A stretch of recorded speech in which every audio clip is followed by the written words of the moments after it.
Let's start off with people want to build muscle, but let's define what the biggest holdup with building muscle is. And people do not understand how important the diet is within the task of building muscle. Do you agree? Oh yeah, that's is the most important because at some point the gym becomes easy, right? Once you get consistent, it's not that you still got to challenge yourself, but it's not hard to go in there and get a great workout after a while. And so that leads me to let's talk about low volume and high volume training. Go ahead. I was going to say there's a time for both, and it depends on what your goal is. So go ahead, lean into that, and I'll attack that after you.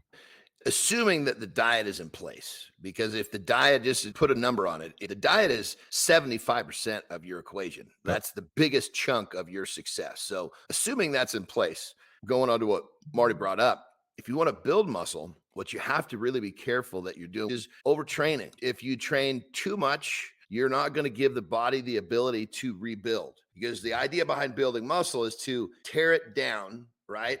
But then giving the body the ability with rest and recovery and proper diet, where it not only builds back to where it was, but it goes a little bit more. And if you don't allow the body to build back, that little bit more is really the key to the equation. Your diet, your rest and recovery, and making sure that you're not training too much or too often is really the formula. The little bit more is the growth you're looking for. No, absolutely. Johnny covered what to do outside of the gym. As far as in the gym, you got to do some low volume training where you're training for hypertrophy, right? So you're doing some progressive overload. You're doing things in the 3 to 5, 3 to 6 rep range. You're going to need that. But then at other times, you're going to have to get some high volume training, the 15, the 20, the 25 reps. Some people even go 50, depending on what you're working on or what it is. I know I do all of that. I'm sure, Johnny, you do all of that as well, right? And so there's pros and cons to both. And then as far as the 3 to 6 rep range, you can't come in the gym and do that every day. And that's what Johnny was talking about as far as the recovery. It's like overtraining. If you coming in every day and you're hitting your 100% max, or you're trying to train till failure every day, I don't think that's going to help your muscle growth. So you're going to have some higher volume days where you're getting the reps in, where you're not going as heavy. How you feel about that? You got to keep your training mixed up. You need the rep ranges changing. You need all sorts of variables in there. But at the end of the day, when it comes to your workouts, you need to make sure that you did only enough that your body can rebuild plus a little bit more. Remember, the plus a little bit more is the growth you're looking for. A lot of times people think, oh, I got to train so hard and I got to do so much. That's not always the case. Now, if you're one of these people who doesn't do a lot, and getting you to work out, that's probably a good mindset. You need to think about doing more. But if you have the habit of showing up all the time and you got that down, now you got to make sure that you're tapering back. I have a client, he wants to build muscle and he didn't understand why I peeled his training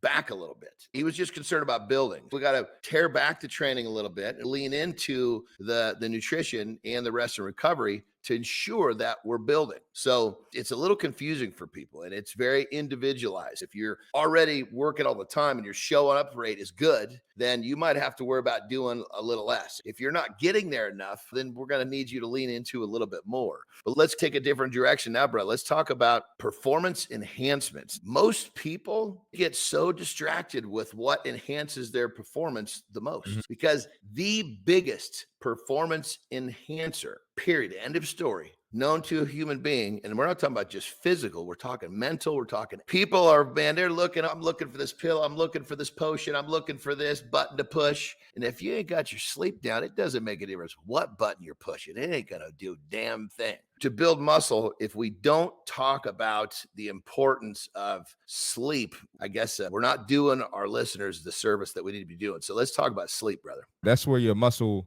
grows. That's where your muscle repairs. That's where the fat burns. It doesn't happen in the gym. And it's because people don't know that, they spank themselves in the gym every time. And you shouldn't feel like, just unless you're, maybe if you're a beginner, every time you leave the gym, there's going to be times for that. I know, Johnny, maybe last week you did something and it, it spanked you in the gym. It might have been legs or shoulders, but that's not going to be every workout. So sleep is super important. And to carry on with that, a lot of times you leave the gym, when you're consistent, you're still going to leave with some energy. You hit it on the head. Not every workout is supposed to make you feel like I got your ass kicked. Some Yeah. workouts you're going to leave walking out of the gym feeling like, man, I got a good workout, but I feel great. Other times you're walking out of there, you're having a hell of a time carrying your gym bag. Yeah. That's just the nature of an arm day. Arm day for me is a great day. It's a fun day, but I'm walking out of there feeling like I could do a ton more because I could, but that's the Yep. way it needs to be. So on on sleep, let's give a few actionable tips to people to Mhm. increase sleep so that they can increase their muscle building ability. And keep in mind, Marty also brought the equation that when you get good sleep, your body's actually going to metabolize more body fat. So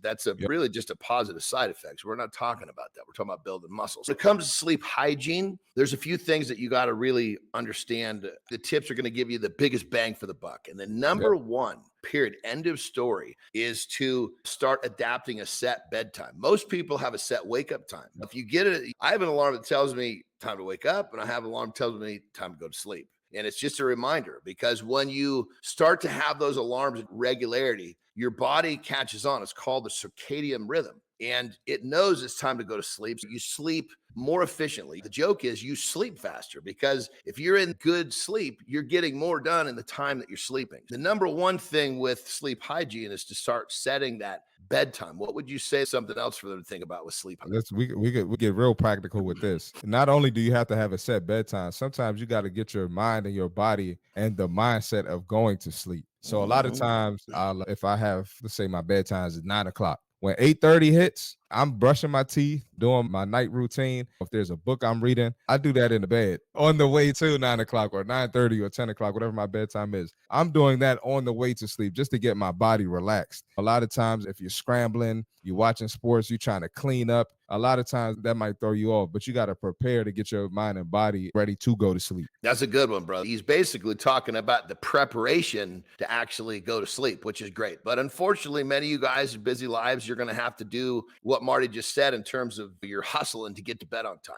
So you're going to show up, get in bed, and you're going to be all wound up. It's easy to happen, man. It happens to the best of us. So here's what you do if you have that problem. In most cases, you're thinking about things you got to get done, thinking about things that are, to a certain extent, if you're mentally engaged, it's because there's some level of anxiety involved. If you can't let go, it's because your brain's running about how you deal with what's going on. The brain doesn't have the ability to be stressed out and grateful at the same time. So if you have those thoughts and you're filled with anxiety, think about something that makes you happy. Think about something that you like. It can be the simplest things. Look at your life. There's always things that we can be grateful for. As soon as you go into a state of gratitude, your brain will release really relaxing hormones into your bloodstream. Serotonin being the number one. Serotonin is going to relax you. It's going to put you in a state of feeling well, like everything's okay, and you're going to just drift on to sleep. So if you get in bed and you're still racing, you got to identify that. Think, okay, I'm going to think of something that makes me feel good, something that makes me smile, something I'm really happy that I have in my life. And boom. And if you're sitting there thinking, I don't have something that I'm grateful for, do a little more thinking, because we all got something. And as soon as you change the direction of your thought process, you will fall asleep much more efficiently. Let's talk about temperature of the room, brother. Let's talk about that one. Go Oh, ahead. yeah. My body won't even fall asleep if it's not cold enough. If it's hot, that's just a natural thing for me. Yeah, on that level, we don't need to get into the science, but Marty's absolutely correct. Your body needs a cool environment so that it can relax. And it's one of those things where I'm using myself as a perfect example. If I'm at home or at a hotel, I'm going to have a fan blowing right on my face, because that fan on my face basically helps, or I shouldn't say face, head, all the above. It basically helps my body cool. And I use the blankets to adjust to find the right temperature for me to sleep. Another thing too, let's talk about temperatures. Make sure it's cool. If you don't have a way to control your environment, use a fan. We have an air conditioner. If I put the air conditioner on the temperature that would keep me cool for sleep, my wife would be so cold she wouldn't be able to sleep at all. So it's a little bit of a trade. We adjust the temperature, but the fan is what takes me where I need to be. Let's talk about your room or wherever you sleep being dark.